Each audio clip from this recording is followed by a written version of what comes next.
Vamos botar uma empresa média do setor, não é uma das big empresas como citadas aqui, Coca-Cola. Então a gente fica falando, inovação, como é que faz inovação com pouco dinheiro, como é que faz inovação, cara, com criatividade e com gente. Não tem como inovar sem pessoas, não tem como inovar sem o time. Então tem que criar essa cultura de inovação.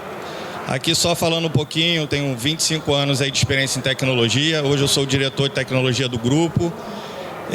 Sou sócio do grupo desde 2018.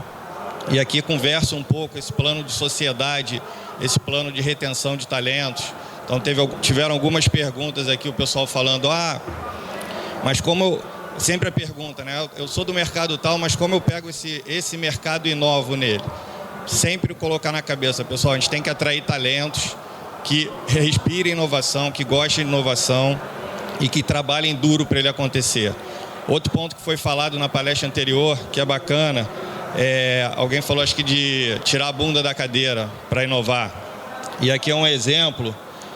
Ontem eu estava em São Paulo, no interior de São Paulo, com um time, em Vinhedo, em Valinhos, dentro de um Shining Box, uma das marcas do trigo, olhando a operação e vendo como a operação funciona. Então não adianta, dentro do escritório, eu querer fazer inovação para dentro da operação. Então vou falar um pouquinho mais disso. Pai da Pietra e do Arthur.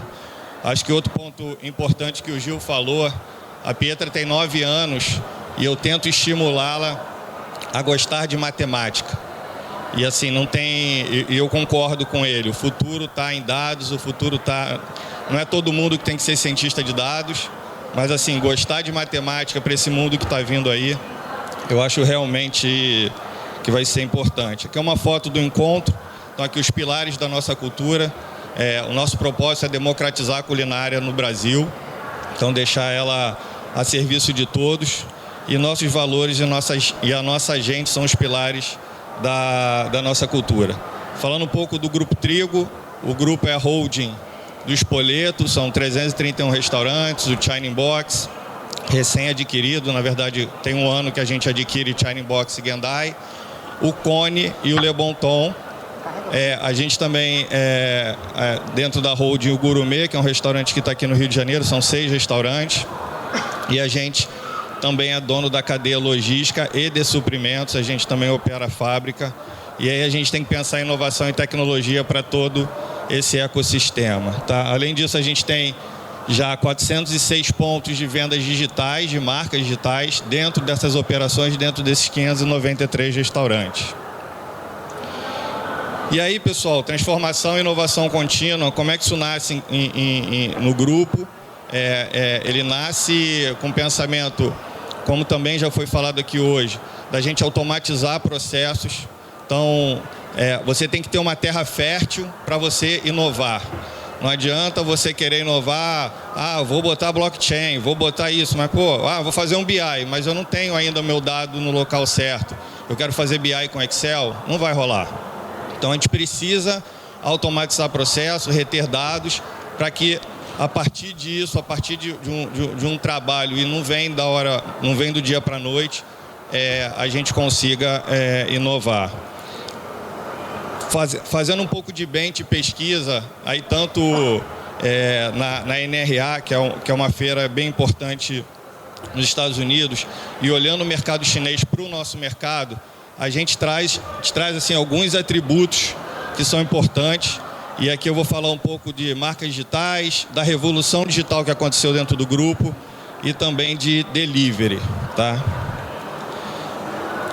Outro ponto muito importante que hoje foi falado, e eu estou marretando isso porque assim, a gente teve professores falando isso, e aqui na prática como é que a gente viveu isso? Por que a gente tem uma receita, e eu não vou ser prepotente falar de sucesso, eu acho que sucesso é muito relativo, mas a gente vem muito bem com as nossas marcas. É a centralidade no cliente, é o cliente no centro da experiência. E a gente que é uma empresa essencialmente franqueadora, eu tenho vários clientes, nós temos vários clientes. A gente tem o franqueado que adquiriu um negócio nosso, a gente tem um cliente final, que alguns de vocês com certeza consomem nas nossas marcas, e a gente tem os clientes dentro de loja, né, que são os funcionários dos franqueados.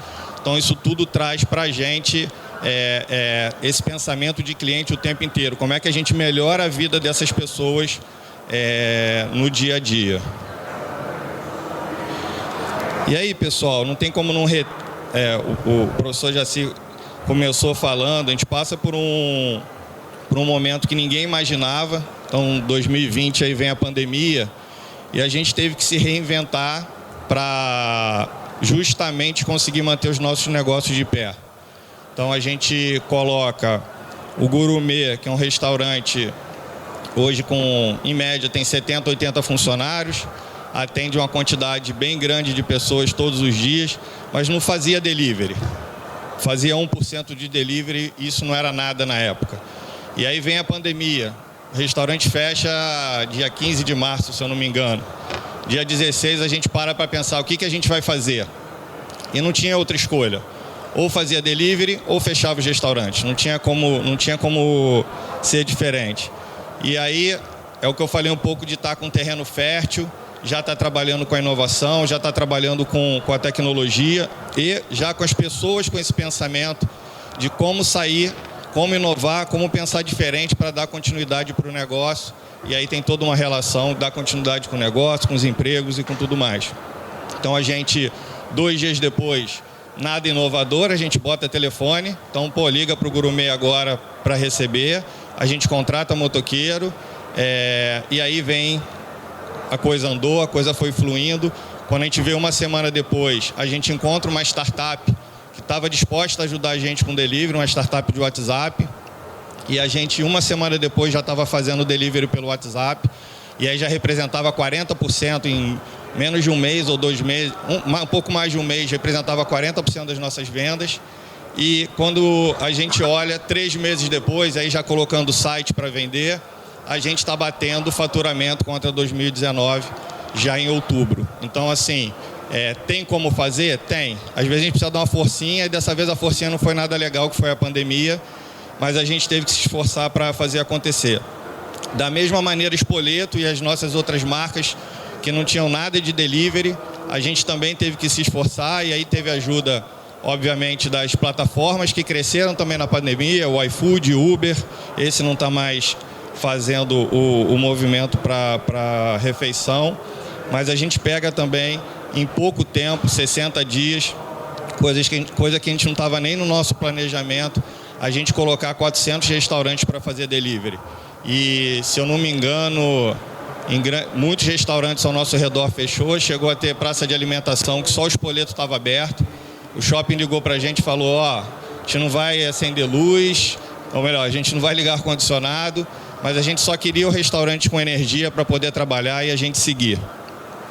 E aí, pessoal, quando a gente fala de tecnologia, a gente traz, dentro desse ecossistema de informação, a gente traz as empresas que estavam ajudando a fazer delivery, o iFood foi um grande parceiro nesse sentido, a Uber. A gente desenvolve canais próprios, ou seja, os sites das nossas marcas, e a gente... Também nesse capítulo do delivery, para que vocês recebam o alimento, vocês recebam a refeição no tempo certo, a gente precisa de velocidade. E aí também conectar as empresas de logística para fazer esse delivery foi um ponto importante para essa nossa virada.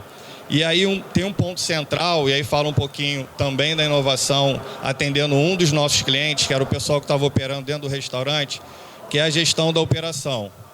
E aí a gente fala, isso ainda é pouco falado dentro de restaurante, dentro da nossa indústria, mas a parte de uma tecnologia contactless, é uma tecnologia sem contato. Então imaginem toda a operação do restaurante acontecendo sem ninguém tocar em computador. E olha que há 4, 5 anos atrás, um restaurante do Spoleto tinha uma máquina só. Hoje o restaurante do Spoleto tem 6, 7 máquinas, tem totem de autoatendimento. Então, todo esse ecossistema... Você consegue dar um play nesse vídeo aqui, DJ? Consegue dar um play aqui nesse vídeo, nessa caixinha?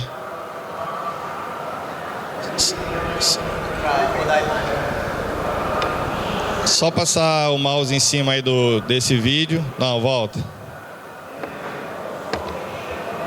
Então deixa, não tem problema. Então, pessoal, ali o que eu ia exemplificar é como com uma simples ideia da gente, a cada produto que vocês pedem nos nossos restaurantes, a gente emite uma etiqueta para aquele produto e esse produto navega por toda a nossa cozinha até ser despachado, até chegar na casa de vocês. Então a ideia é simples, de um fluxo que eu coloco aqui dentro da cozinha, isso aqui acontece tudo dentro do restaurante, aqui no final chegando na casa de vocês, na casa do consumidor. Então é dessa maneira que a gente pensou e hoje praticamente todos os nossos restaurantes utilizam essa tecnologia para a gente acelerar esse processo, porque quem pede comida está com fome. Raros são os que fazem agendamento de pedido. Então faz toda a diferença a gente conseguir medir todos os tempos e medir, e aqui na palma da mão, né? Então toda a nossa operação é medida por tempo de atendimento, tempo de produção, e a gente consegue ser mais eficiente para ser mais eficiente para o nosso cliente. Lembrando sempre o pensamento no cliente, e aí o resto acontece, a magia acontece, que é a venda, que é o faturamento, que é o ROI do investimento. Aqui um exemplo do totem do espoleto.